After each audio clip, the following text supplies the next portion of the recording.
दिल्ली के राम मनोहर लोहिया अस्पताल के डॉक्टर महामृत्युंजय जाप के मरीजों पर होने वाले असर की जांच कर रहे हैं। जिन लोगों पर यह रिसर्च किया जा रहा है वो सभी ब्रेन इंजरी यानी मस्तिष्क की चोट के मरीज हैं। ये स्टडी 40 लोगों पर इस समय की जा रही है।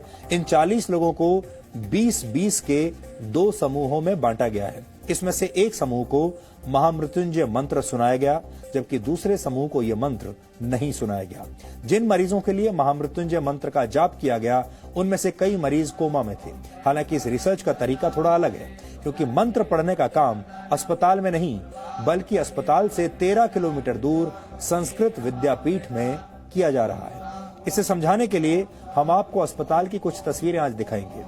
ये उन मरीजों की तस्वीरें हैं जिन पर राम मनोहर लोहिया अस्पताल में रिसर्च की जा रही है। सही तरीके से मंत्रों का पाठ करने के लिए इस अस्पताल के डॉक्टरों ने दिल्ली के संस्कृत विद्यापीठ से संपर्क किया।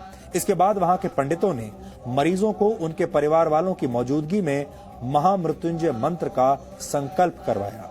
डॉक्टरों और मंत्रोच्चार करने वाले आचार्यों का कहना है कि मंत्रों की शक्ति से 20 में से 18 मरीजों को बचा लिया गया, जबकि जिन मरीजों के लिए मंत्रों का पाठ नहीं हुआ उन मरीजों में कोई सुधार नहीं देखा गया। महामृत्युंजय मंत्र का अर्थ है मृत्यु को जीतने वाला महान मंत्र। ऐसा माना जाता है कि इस मंत्र का जाप करने से अकाल मृत्यु का डर समाप्त हो जाता है। इस मंत्र की रचना ऋषि मार्कंडेय ने की थी।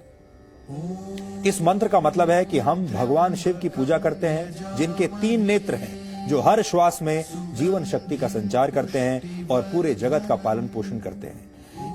इसे त्र्यंबकम मंत्र, रुद्र मंत्र और मृत संजीवनी मंत्र भी कहा जाता है। ऋग्वेद के 7वें अध्याय, यजुर्वेद के 3रे अध्याय और अथर्ववेद के 14वें छंद में इस मंत्र के बारे में बताया गया है। ऋषियों ने महामृत्युंजय मंत्र को वेदों का हृदय भी कहा है। कुछ समय पहले एम्स ने भी गायत्री मंत्र के वैज्ञानिक महत्व को मरीजों के MRI टेस्ट में हुए बदलावों से साबित किया था, लेकिन इन दोनों रिसर्च में काफी फर्क है। एम्स में मरीजों ने खुद गायत्री मंत्र का जाप किया था, लेकिन महामृत्युंजय पाठ संस्कृत विद्यापीठ में आचार्यों द्वारा किया जा रहा है और मरीज वहां से कई किलोमीटर दूर अस्पताल के ICU में भर्ती हैं। इस रिसर्च के जरिए ये समझने की कोशिश की जा रही है कि वेदों और धर्म ग्रंथों में किसी दूसरे के लिए प्रार्थना करने के असर का जो महत्व बताया गया है, क्या उसका कोई वैज्ञानिक आधार है भी या नहीं। भारत सरकार की सबसे बड़ी मेडिकल रिसर्च संस्था Indian council for medical research ने इस स्टडी को फंड किया है। ये स्टडी 3 वर्ष के लिए की जा रही है, जिसमें से 1.5 साल का समय पूरा हो चुका है। यानी आप कह सकते हैं कि आस्था और विज्ञान के इस अनोखे मेल के फाइनल नतीजे आने में अभी 1.5 साल का वक्त और लगेगा।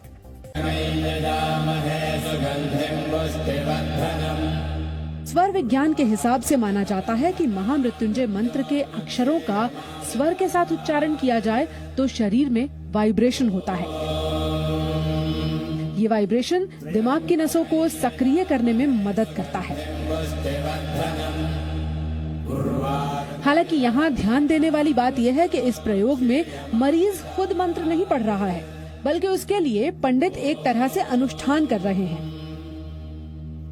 यानी इस रिसर्च का आधार पूरी तरह से आस्था के विज्ञान पर टिका है। दुनिया भर में ये अपनी तरह की पहली रिसर्च कही जा सकती है।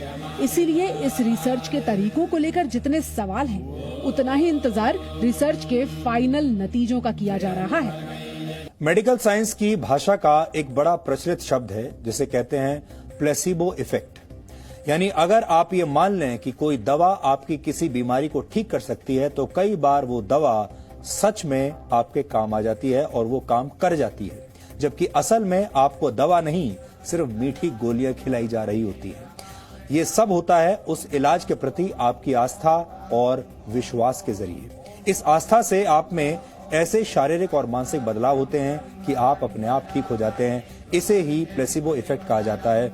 विज्ञान जिसे प्लेसिबो कहता है, उसे आप आस्था या विश्वास कह सकते हैं। कई बार आपने देखा होगा जब बहुत सारे लोग ऐसे होते हैं जिन्हें ये लगता है कि वो बहुत बीमार हैं, उनके अंदर बहुत बड़ी कोई बड़ी बीमारी आ गई है, वो डॉक्टर के पास जाते हैं। डॉक्टर जानते हैं कि उन्हें कोई ऐसी बीमारी नहीं है और डॉक्टर उन्हें या तो कोई विटामिन की गोली दे देते हैं या कोई मीठी गोली खाने के लिए दे देते हैं, ये कहकर कि इससे आप ठीक हो जाएंगे, और मरीज को गोली खाने के बाद सच में ऐसा लगने लगता है कि वो ठीक हो गया है। आपने अक्सर ये भी देखा होगा कि डॉक्टर बीमार मरीज के घर वालों को ये सलाह देते हैं कि आप प्रार्थना कीजिए, मरीज के अच्छे स्वास्थ्य के लिए दुआएं कीजिए। दुआओं में असर होता है, ये आपका विश्वास हो सकता है, लेकिन अगर इस शोध के नतीजे सकारात्मक हुए तो हम ये भी कह सकेंगे कि दुआओं में सिर्फ असर ही नहीं, विज्ञान भी होता है।